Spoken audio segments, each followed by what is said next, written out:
દાહોદ જિલ્લાના સૌથી મોટો તહેવાર એવા ધોળી ધૂળેટી પર્વની શ્રી હસ્તેશ્વર સ્કૂલ લીમખેડા ખાતે ધામધૂમપૂર્વક ઉજવણી કરવામાં આવી। આ કાર્યક્રમમાં શાળાના બાળકો દ્વારા હોળી પર્વને અનુલક્ષી વિવિધ ડાન્સ, સ્પીચ, નાટક રજૂ કરી ભારતીય સંસ્કૃતિના તહેવારોનું મહત્વ સમજાવી તેને જાળવી રાખવાનો પ્રયત્ન કરવામાં આવ્યો હતો। આ તકે સંસ્થાના પ્રમુખ ધનાભાઈ ભરવાડ, મંત્રી ભરતભાઈ ભરવાડ, આર્ટ્સ કોલેજના પ્રિન્સિપલ અશ્વિનભાઈ, રાકેશભાઈ ભરવાડ વગેરે ઉપસ્થિત રહી સ્ટાફ અને બાળકોને હોળી ધૂળેટી પર્વની શુભેચ્છાઓ પાઠવી હતી।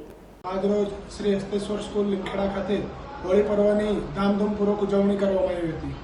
કાર્યક્રમમાં શાળાના બાળકો દ્વારા હોળી પર્વને લઈને વિવિધ ડાન્સ, નાટકો, સ્પીચ રજૂ કરવામાં આવી હતી।